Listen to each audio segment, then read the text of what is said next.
अस्सलाम वालेकुम, नमस्कार, सत श्री अकाल एंड गुड इवनिंग। मैं हूं आरजू कासमी और आप देख रहे हैं पॉइंट ऑफ व्यू। जैसे कि आप जानते हैं कि हम वीकली एक शो बनाते हैं जो कि फिल्म्स पे होता है और उसमें हम डायरेक्टर्स की भी बात करेंगे, म्यूजिक की भी बात करेंगे, एक्टर्स की भी, और जो जो फिल्म बनाने के लिए जो लोग हिस्सा लेते हैं उनके बारे में बात करते हैं हम। तो हमें जैसा आप जानते हैं हमें ज्वाइन करते हैं एजाज गुल साहब, जो फिल्म क्रिटिक है पाकिस्तान से। बहुत शुक्रिया सर कि आपने ज्वाइन किया। सर, जैसे कि हमने बात की थी लास्ट वीक के, हम इस वीक में गुलजार साहब पे बात करेंगे। तो आप हमें जरा बताइए गुलजार साहब के बारे में और उनकी फिल्म्स के बारे में। जी, गुलजार एक बहुत बड़ा नाम है फिल्म इंडस्ट्री में, हमसाया मुल्क के। और इनका असली नाम जो है वो संपूरन सिंह है। और इनकी पैदाइश जो है वो दीना में हुई थी, जो जेहलम के करीब है, और 1934 में। और ये बहुत सीनियर और बहुत नामवर और बहुत मकबूल अपना पर्सनैलिटी है फिल्म इंडस्ट्री की हमसाया मुल्क में। और ये अपना एक राइटर भी हैं, एक शायर भी हैं, फिल्म साज हैं, हिदायतकार हैं, नग़मे लिखते हैं, लिरिसिस्ट, स्क्रीन राइटर हैं, और बहुत काबिल और बहुत बहुत बहुत मकबूल, बहुत मशहूर नाम है हमसाया मुल्क की फिल्म इंडस्ट्री में।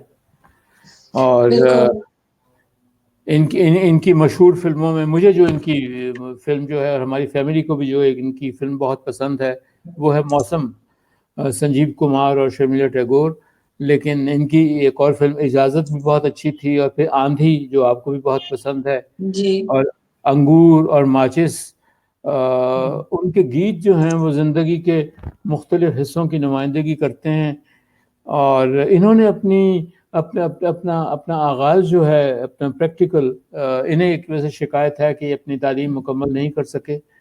और लेकिन ये है कि उन्होंने एक कार गराज जो है जहाँ गाड़ियों की मरम्मत होती है, वहाँ पे एक ऐसी भी अपना वैकेंसी होती है जो पेंट मिक्स करते हैं गाड़ियों का, जो गाड़ियाँ एक्सीडेंट होती हैं, तो ये अपना उसमें थे, कलर मिक्स किया करते थे ये। और किसी ने पूछा इनसे कि आपने ये काम क्यों किया, ये काम शुरू क्यों किया, तो उन्होंने कहा कि मुझे इसमें बहुत वक्त मिल जाता है पढ़ने का। और चूंकि मैं बाकायदा एकेडमिकली अपनी अपनी अपनी तालीम मुकम्मल नहीं कर सका, लेकिन उन्हें किताब पढ़ने का बहुत शौक़ था। और प्रोग्रेसिव राइटर्स एसोसिएशन जो है उसके मेंबर तो नहीं थे वो, लेकिन उनकी मीटिंग्स जो हैं वो भी अटेंड किया करते थे। और रविंद्रनाथ टैगोर जो हैं, उनकी एक नज़्म है गार्डनर, उससे ये बड़े मुतासिर हुए। और बंगाल में इन्होंने वक्त गुजारा, और बंगाली आती भी है इनको, और इनकी शादी जो है राखी से हुई, वो भी बंगाल से तल्लक रखती थी। और एक और लिरिसिस्ट थे, गाने लिखने वाले, ख़ास तौर पर राज कपूर के साथ, हसरत जयपुरी के साथ गाने लिखते थे ये, शैलेंद्र। तो शैलेंद्र के कुछ इख्तलाफात हो गए डायरेक्टर बिमल रॉय से। और फिर शैलेंद्र ने ये देखिए कितनी ये अजीब बात है कि एक शायर दूसरे शायर को मौका देता है कि अपना गुलजार साहब आप आइए और आप बिमल रॉय के साथ काम कीजिए, इसलिए कि हमारे कुछ आर्टिस्टिक डिफरेंसेस हैं। और इस तरीके से अपना बंधनी और काबली वाला जो है, दो फिल्में जो हैं उसमें ये दोनों बिमल रॉय की थी, उसमें अपना आप आए गुलजार। और फिर बहुत ही अच्छा सिलसिला रहा इनका बिमल रॉय के साथ। और बंधनी तो एक बड़ी मशहूर फिल्म थी, जब हमने, आपको याद होगा, हमने नूतन पे प्रोग्राम किया था, और वहाँ उस फिल्म में उनका काम जो है बहुत सराहा गया था।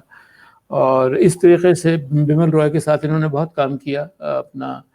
और गुलजार साहब के मुताबिक सिनेमा जो है, फिल्म जो है, मोशन पिक्चर, उसकी अपनी एक लैंग्वेज है। और बकौल गुलजार, बिमल रॉय और ऋषिकेश मुखर्जी ने फिल्म को थिएटर से आज़ाद किया, इसलिए कि फिल्म के ऊपर थिएटर का बहुत ज़्यादा इम्प्रेशन था, इम्पैक्ट था। और ग़ालिबन वो पारसी थिएटर से चला आ रहा था जब फिल्में बननी शुरू हुई। लेकिन बकौल गुलजार अपना ऋषिकेश मुखर्जी और बिमल रॉय दोनों जो हैं, उन्होंने फिल्म की अपनी एक हैसियत जो है वो मनवाई, और वो थिएट्रिकल फिल्म्स नहीं थी, इनकी मुख्तलिफ फिल्में थी। सर इनकी एक फिल्म आनंद फिल्म जो राजेश खन्ना साहब की थी, उसके डायलॉग जो थे वो गुलजार साहब ने लिखे थे, और आज तक मतलब वो डायलॉग्स बोले जाते हैं और लोग मिसालें देते हैं सर अपनी बातों में। तो डायलॉग लिखने में भी जो है वो बहुत कमाल हासिल है गुलजार साहब को। जी, और आपने आनंद का नाम लिया, मेरे ख्याल में मुझे भी ये फिल्म देखने का मौका मिला, और मुझे, मैं समझता हूँ डायलॉग्स की ख़ास तौर पे राजेश खन्ना और फिर अपना अमिताभ बच्चन दोनों ही थे इसमें। और ये अपना सादगी जो है मुकालमों की, वो उसकी जान थी। उसमें कोई इस तरह से बहुत लंबे और तवील और मुश्किल अल्फाज जो हैं वो नहीं थे, बल्कि सिंपल लैंग्वेज जो हम एक दूसरे से समझते हैं। और गालिबन और फिल्मों में भी इन्होंने, एक और इनकी फिल्म मासूम बहुत अच्छी थी, और उसको बहुत ही सराहा गया, और अच्छी कहानी और अच्छे गाने लिखे हुए। इजाज़त, फिर अब आपने तस्वीर जो दिखाई, इसके गाने भी, मेरा कुछ सामा बड़ा मशहूर गाना था इसका। इनके और मशहूर गानों में मासूम का गाना था तुझसे नाराज़ नहीं, और बन्नी का मोरा रंग, मोरा गोरा रंग, और फिर दो दो नैना और एक एक कहानी, और इस मोड़ पे जाते हैं आंधी।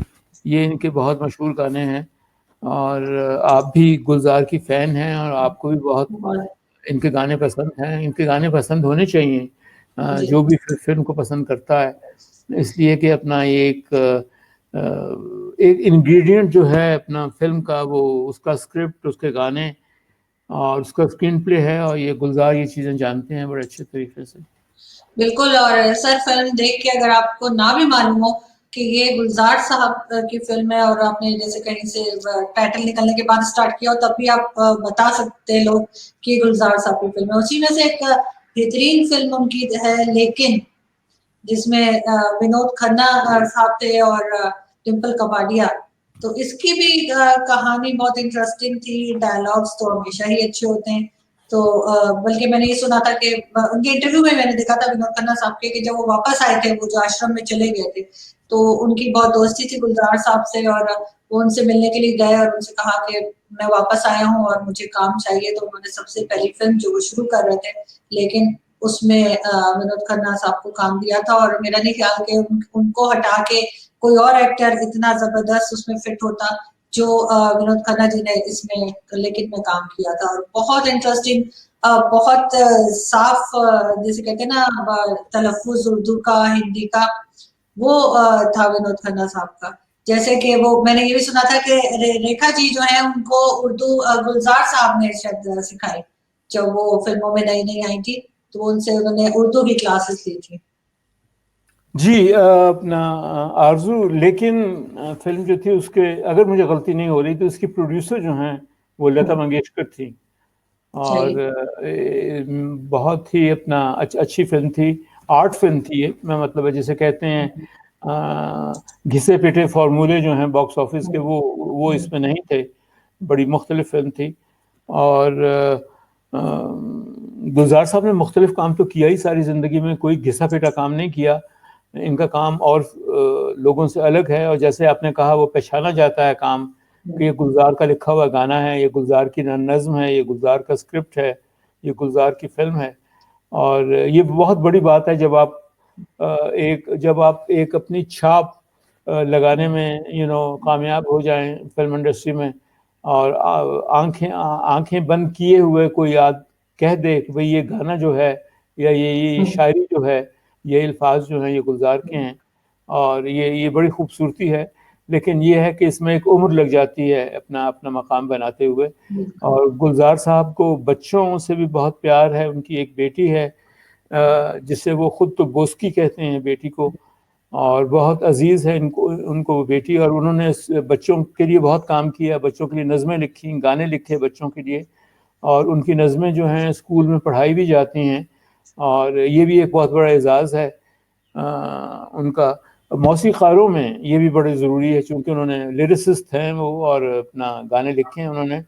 चुनांचे हेमंत कुमार और एस.डी. बर्मन और आर.डी. बर्मन से लेके ए.आर. रहमान तक उनका बहुत लंबा सिलसिला जो है वो रहा अपना फिल्म्स में और फिल्म की म्यूज़िक में।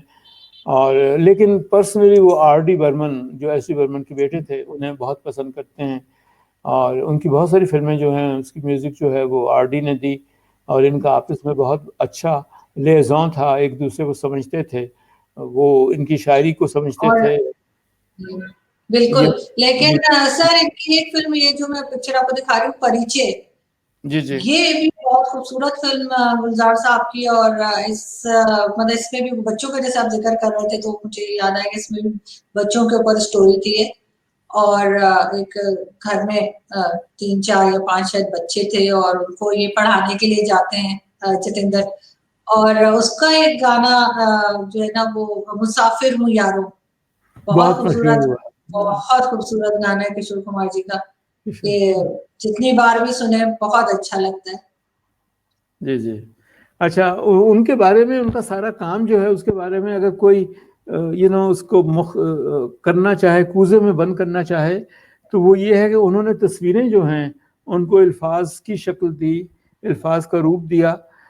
एक और बात उनकी करियर की समझता हूँ मैं बहुत ज़रूरी बात, एक ट्रेजेडी क्वीन थी मीना कुमारी, जिन्होंने बहुत सारी फिल्मों में काम किया। पाकीज़ा उनकी आखिरी फिल्म थी और वो लिखती भी थी, वो शायरा भी थी और इस्लाह जो है उनके कलाम की वो गुलजार किया करते थे। और जब वो रुखसत हो गई मीना कुमारी पाकीज़ा के बाद, तो फिर उनकी फिल्म मेरे अपने जो है उसमें भी गुलजार शामिल थे। तो फिर गुलजार ने उनका कलाम जो है उसको इकट्ठा किया, फैला हुआ था डायरीज़ में। उनकी मीना कुमारी की बेस्ट शायरी जो है वो और कागज़ों पे तो थी और ज़बानी भी उन्होंने रिकॉर्ड किया, लेकिन उनकी डायरीज़ जो हैं मीना कुमारी की, उनमें उनकी बेहतरीन शायरी थी।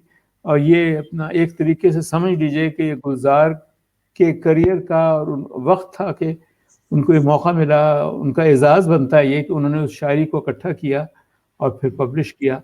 तो अपना ये बहुत बड़ी बात है कि मीना कुमारी की मदद की उन्होंने और शायद कुछ ऐसी चीज़ें थी जो मीना कुमारी शायरी में जानती थी कि उन्हें उसकी सपोर्ट मिले और वो सपोर्ट जो है वो गुलजार की तरफ से मिली और इस तरीके से उनका कलाम मुकम्मल हुआ और लोगों तक पहुंचा।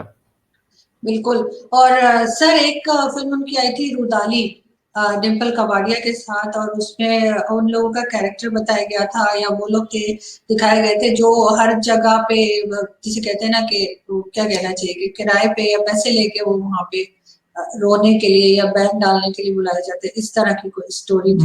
मातम, प्रोफेशनल जी, जी, मातम जी, करने जी। वाले। प्रोफ़ेशनल मातम करने वाले बिल्कुल प्रोफेशनल मातम करने और वाले। बड़ी मुझे अजीब-सा लगा था जब मैंने देखा था तो मैंने कहा ये किस तरह के लोग हैं ना। तो लेकिन ये कि वो भी बहुत बेहतरीन फ़िल्मों में से है। जी, जी। अच्छा ये अपना आरज़ू उन्होंने टीवी के लिए भी बहुत काम किया और मिर्ज़ा गालिब जो है नसीरुद्दीन शाह के साथ वो बहुत मशहूर हुआ, बहुत उसको मकबूलियत मिली लेकिन बहुत उसको एज़ाज़ भी मिले और वो एक लेजेंड के तरीके से याद रखी जाएगी।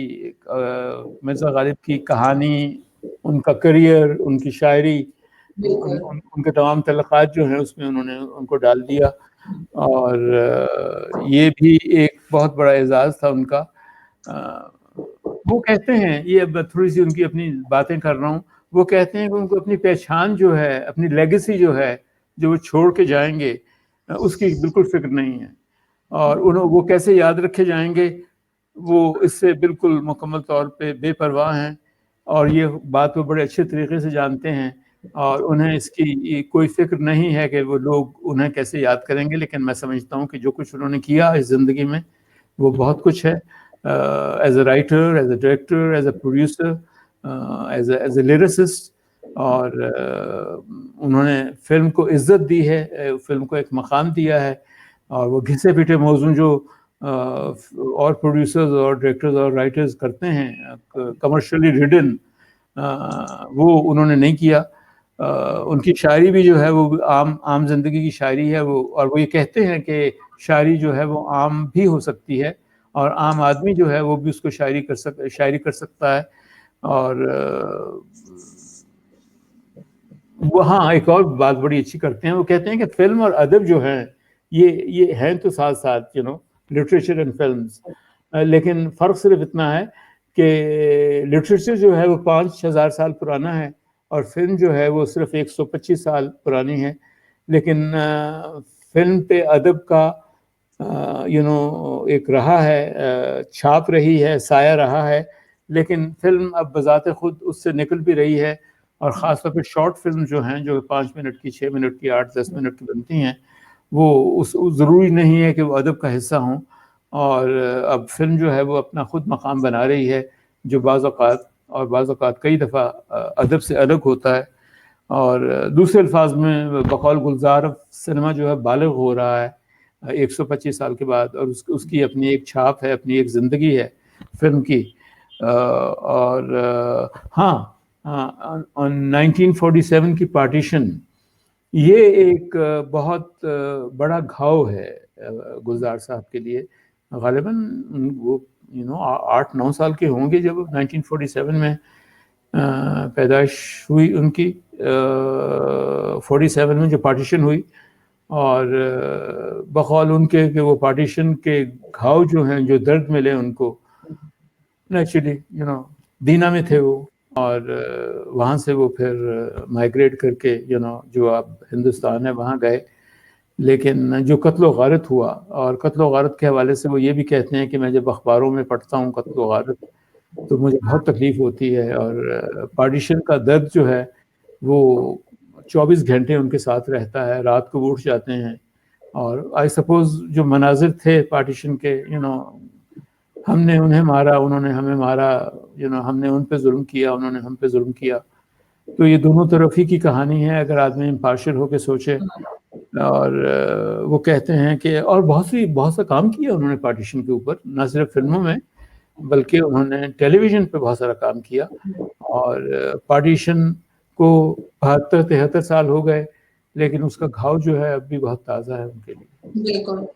नहीं, बहुत से लोग ऐसे हैं जिनसे बात होती है या जिनको हम देखते हैं जो उस टाइम पे यहाँ से वहाँ गए थे या वहाँ से यहाँ आए थे, तो वो लोग अभी तक उसी तकलीफ में और उसी शौक में है। सर, एक फिल्म इनकी माचिस आई थी जिसको काफ़ी क्रिटिसाइज़ भी किया गया था उस टाइम पे जब ये रिलीज़ हुई थी। तो उसके बारे में कुछ बताइए? जी, माचिस भी इनकी एक अहम फ़िल्म थी। फ़िल्में वैसे इन्होंने बहुत कम बनाई हैं, और टेररिज़्म जो है वो प्रॉब्ली माचिस का बैकग्राउंड था। और इनकी अच्छी फ़िल्में जो हैं उनमें शामिल है, लेकिन फिर जैसे मैंने आपको बताया, ये भी एक आर्ट फ़िल्म थी। कमर्शियल फ़िल्मों में तो ये बिल्कुल नहीं गए। कभी-कभी मुझे लगता है कि अपना जब आप इजाज़त देखते हैं और ये अपना मासूम देखते हैं, तो कभी-कभी शबाना आज़मी या नसीरुद्दीन शाह शायद कुछ लम्हों के लिए वो उस ड्रामे का हिस्सा बनते हैं जो हमारी कमर्शियल फ़िल्मों में भी होता है। लेकिन ये कमर्शियल फ़िल्म्स हरगिज़ नहीं थी, ना तो माचिस थी, ना ही मासूम थी, ना ही इजाज़त थी। और अपना और सर, एक फिल्म थी दिल से, ये भी कमर्शियल फिल्म नहीं थी, शाहरुख खान की। और इसमें शायद सबसे अच्छा काम मैं कहती हूँ कि बेहतरीन कुछ फिल्में ऐसी हैं शाहरुख खान की जिसमें वाकई में लग रहा है कि शाहरुख ने काम किया है, तो उनमें से एक फिल्म दिल से भी है। जी, जी, जी, दिल से का ये पोस्टर मैं देख रहा हूँ बहुत अच्छा। और इसके डायरेक्टर जो हैं वो अपना साउथ इंडिया के मणि रत्नम थे, जो बहुत बड़ी-बड़ी फ़िल्में बनाते हैं, बहुत महँगी फ़िल्में बनाते हैं। मेरा मतलब है one of the most expensive film directors, लेकिन also one of the best ones. और अपना जो साउथ में लैंग्वेजेस बोली जाती हैं, तमिल और मलयालम, और उन्हीं ज़बानों में इनकी फ़िल्में बनती हैं, लेकिन हिंदी में डब भी हुई हैं फ़िल्में इनकी, और हिंदी में भी बनाई हैं इन्होंने फ़िल्में। लेकिन बड़े महँगे डायरेक्टर हैं ये, और ये छोटी फ़िल्में, कम बजट की फ़िल्में अगर बनाई हैं तो बहुत कम बनाई हैं। लेकिन ये बहुत अच्छा था कि इनका अपना कॉम्बिनेशन हुआ अपना गुलजार साहब के साथ।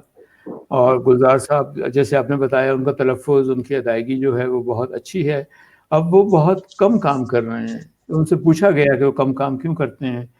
तो उन्होंने कहा मैंने जो काम करना था वो कर लिया और उसे मैंने मुकम्मल कर लिया और अब मैं ज़्यादा बच्चों के लिए काम करूँगा और बच्चों के लिए वो काम कर रहे हैं। आरज़ू जैसे कि आप जानती हैं, हमसाया मुल्क में बहुत सारी 28 ज़बानें जो हैं बोली जाती हैं और इनमें से भी बहुत सारी ज़बानों में फ़िल्में बनती हैं, लेकिन 20 ज़बानें जो हैं ख़ास तौर पे उनमें शायरी भी हुई है ऑफ़ कोर्स और गुलज़ार जो हैं वो इन 20 मुख़्तलिफ़ ज़बानों की शायरी जो है उसको यकजा कर रहे हैं और ये एक बहुत सा कर चुके हैं काम ये इन 20 ज़बानों का और इनका ज़्यादा वक़्त जो है बच्चों की नज़में, बच्चों के लिए गाने और बच्चों के काम के लिए और 20 ज़बानों का तर्जुमा जो है वो कर रहे हैं और फ़िल्मों में अब उनका जो है एक्टिविटी वो बहुत कम है, लेकिन इससे कोई फ़र्क नहीं पड़ता, इसलिए कि जो वो बक़ौल मेरे और बक़ौल गुलज़ार के मुझे अपनी लेगेसी बनाने की बिल्कुल फ़िक्र नहीं है, मैंने जो काम करना था वो कर लिया और अगर कोई इसे याद रखता है तो वो बड़ा भला होगा उसका, लेकिन मैं अब इससे लाताल्लुक़ हूँ कि मैं अपने काम से, लेकिन उनका काम जो है वो इतना रिच है, चाहे वो इजाज़त हो, चाहे वो अंगूर हो, चाहे वो मौसम हो, चाहे वो आंधी हो, ये फ़िल्में जो हैं ये माइलस्टोन्स हैं इंडियन फ़िल्म हिस्ट्री की और ये हमेशा याद रखी जाएँगी। हमने कुछ नाम मेरे पास भी मैंने लिखे थे। एक फ़िल्म थी राजेश खन्ना साहब की बावर्ची।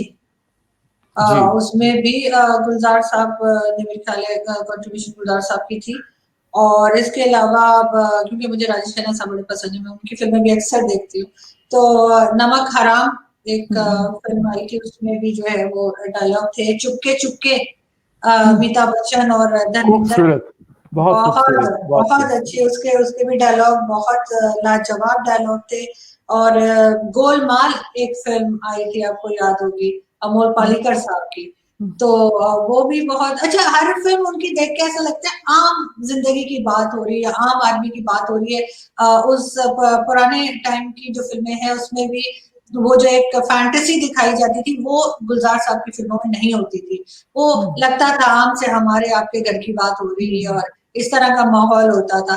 और एक बड़ा जो मशहूर हुआ रिसेंटली कुछ साल पहले स्लमडॉग मिलियनेयर, उसमें उन्होंने जो था वो मेरे ख्याल गाना लिखा था और वो बहुत चला। फिर एक फ़िल्म आई थी नसीरुद्दीन शाह साहब से याद आया, इश्किया, उसमें जो गाना था दिल तो बच्चा है जी, तो वो वाक़ई में वो बड़ा मतलब जब सुने आपको वो गाना बहुत अच्छा लगता है। अशोका के गाने भी उन्होंने लिखे थे, लेकिन राजेश खन्ना की जो बावर्ची थी, वो भी बहुत डिफरेंट थी उस ज़माने के लिहाज से, जब सिर्फ़ हीरो गाने गाते थे और जिसे कहते हैं हरफन मौला होते थे, हर चीज़ कर देते थे। उस वक़्त जो है वो हीरो जो है वो बावर्ची उनको दिखाया गया था। तो लेकिन इतनी इंटरेस्टिंग फ़िल्म है, वो जब भी आती है तो जिसे कहते हैं कंप्लीट राजेश खन्ना की ये आनंद बावर्ची और नमक हराम जो है बहुत, वैसे तो बेशुमार फ़िल्में हैं राजेश खन्ना साहब की जो बहुत बेहतरीन है, लेकिन ये फ़िल्म ऐसी है कि इनके डायलॉग भी बहुत अच्छे हैं और एक जैसे तरीका होता है गुलजार साहब का कि वो बाँध देते हैं आपको वो डेली रूटीन में वो बातचीत ऐसा लगता है कि हो रही है, कोई बनावट नहीं होती उसमें, आर्टिफिशियल। दो बातें बताता चलूँ आपको आरज़ू, एक तो ये है कि बावर्ची जो है वो मुकम्मल तौर पे नहीं, लेकिन मेरा मतलब है उसके कुछ हिस्से जो हैं वो तोड़-जोड़ के यहाँ पे फ़िल्म अंबर बनी थी नज़रुल इस्लाम की, नदीम और मुमताज़ और दीबा, और नमक हराम जो है उसका भी कोई ना कोई हिस्सा जो है जाके एक बड़े मशहूर ड्रामा और मशहूर फ़िल्म रिचर्ड बर्टन की बेकेट उससे मिलता है।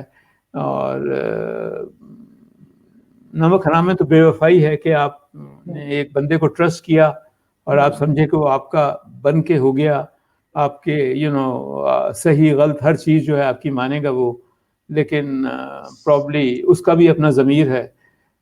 इसमें अपना जो ब्रिटिश फ़िल्म थी बेकेट, इसमें पीटर ओटूल और रिचर्ड बर्टन है और पीटर ओटूल बादशाह है, और वो समझता है कि रिचर्ड बर्टन उसका दोस्त जो है वो हर चीज़ मानेगा। लेकिन जब रिचर्ड बर्टन को एक मकाम मिल जाता है तो फिर वो सिर्फ सही हक की बात करता है, और इससे अपना उसको बहुत गुस्सा चढ़ता है, बहुत नाराज़ होता है।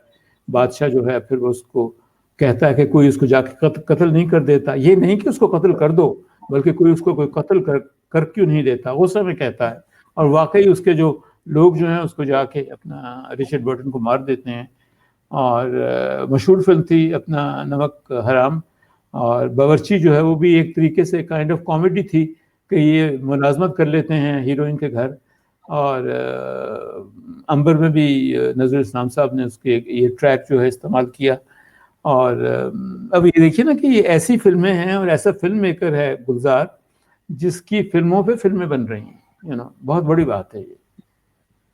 बिल्कुल नहीं सर, ऐसा तो खैर अक्सर होता है बॉलीवुड में कि वो किसी हॉलीवुड की फिल्म से इंस्पायर होकर और स्टोरी जो है वो थोड़ी सी देसी स्टाइल में करते हैं। लेकिन गुलजार साहब की एक चीज और थी, उनकी फिल्म अगर मेरे घर में जैसे वो फिल्में मेरी मदर देखा करती थी, तो वो अगर उनको कभी नहीं पता कि ये गुलजार साहब की फिल्म है तो भी वो बता देती थी। तो उनका कैसे पता, कहते गुलजार साहब अपने हीरो को मूछें लगा देते थे। हर हीरो का देखे उनके, चाहे वो परिचय हो, चाहे वो लेकिन हो, चाहे वो गोलमाल हो, वो पता नहीं उनके हीरोज जो होते थे उनको वो मुझे जरूर लगी होती थी। तो वो उससे भी अक्सर पता लगता था कि गुलजार साहब की फिल्म है। और जैसे आपने बात की मिर्जा गालिब, एक उन्होंने जो बिल्कुल टीवी प्ले बनाया था, उन्होंने जैसे कहना चाहिए कि उस कैरेक्टर को उन्होंने जिंदा कर दिया।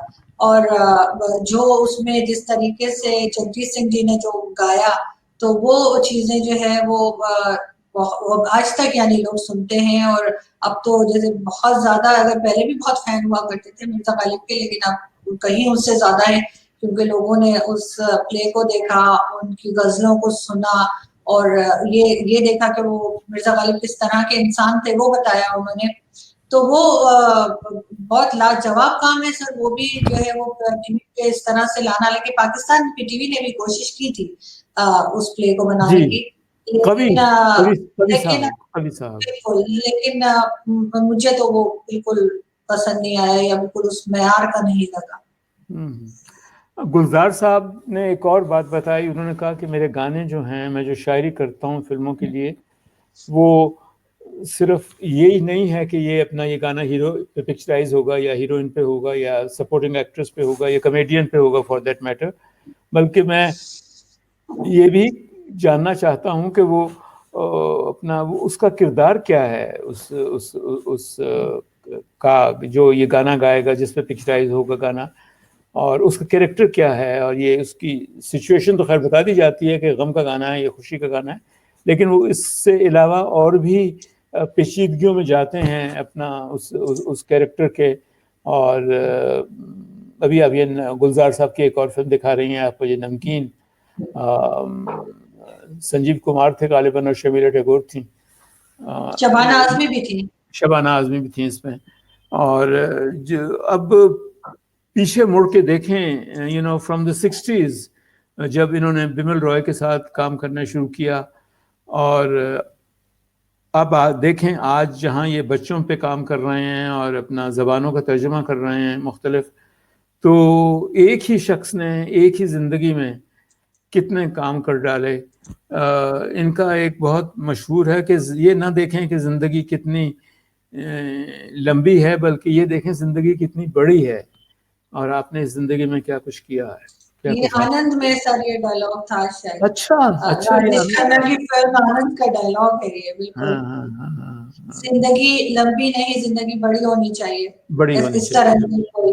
बड़े तो बड़ी होनी। उसमें बहुत, ये तो मतलब आनंद भी बहुत ही खूबसूरत फिल्म थी, और डायलॉग भी बिल्कुल इसी तरह थे। सर आपकी कभी मुलाकात हुई, क्योंकि आप तो अक्सर जो है फिल्म्स के सिलसिले में ट्रैवलिंग करते रहते हैं, और कभी ऐसा हुआ कि आपका मिलना हुआ हो गुलजार साहब से? ये मेरी खुशनसीबी थी कि मैं दिल्ली में था, वहाँ एक फिल्म फेस्टिवल होता था सिनेमाया, हर साल, जो सिनेमाया मैगजीन जो है अरुणा वासुदेव वो करती हैं। और उस साल भी उन्होंने गुलजार साहब को बुलाया, और मुझे बताया गया कि गुलजार साहब आए हुए हैं, तो मैंने कहा कि मैं मिलना चाहूँगा उनसे। और बहुत अच्छे तरीके से मिले, बहुत मुख्तसर मुलाकात थी ये, प्रॉब्ली रैक खैरियत, इसके अलावा कुछ और नहीं हुआ। लेकिन इसके साथ ही मैं आपको बताऊं कि उनकी एक पहचान जो है, उनके कपड़े भी हैं, वो हमेशा ऑलवेज सफ़ेद कपड़े, सफ़ेद कुर्ता, सफ़ेद पजामा, और बिल्कुल अपना जैसे कहते हैं मोतियों की तरह वो साफ़ सुथरा, और हमेशा उन्हीं कपड़ों में वो देखे जाते हैं। तो ये भी उनकी एक मिसाल है गुलजार साहब की। अगर आप पीछे से भी देखें किसी साहब को, किसी फिल्मी, अव्वल तो अवार्ड्स वगैरह, फंक्शन वगैरह अटेंड करते नहीं हैं, और लता मंगेशकर के भी वो बड़े मदाह हैं, और लता मंगेशकर ने बहुत सारे गाने जो हैं उनके गाए, और बहुत खूबसूरत तरीके से और बहुत अच्छे तरीके से गाने गाए, और वो गाने वो ही गा सकती थी, और वो गाने जो हैं उन्हें गुलजार ही लिख सकते थे। और एक चीज और थी सर, वो जैसे आपने अभी उनकी ड्रेसिंग की बात की, तो अक्सर फिल्मों में वो अपने हीरोज को जो है वो कुर्ता पजामा पहना कर थैला सा लटका होता था साइड पे, तो वो भी कैरेक्टर, वो हमेशा उनके फिल्म में एक कैरेक्टर, चाहे वो या कोई और, वो उसी तरीके से होता था। यहाँ पे मैं बहुत शुक्रिया अदा करना चाहूंगी सर कि आपने ज्वाइन किया। Thank you so much. आपसे इंशाल्लाह नेक्स्ट वीक फिर मुलाकात होगी, किसी नए टॉपिक, नए एक्टर्स या नए डायरेक्टर्स के बारे में बात करेंगे। बहुत शुक्रिया सर, थैंक यू।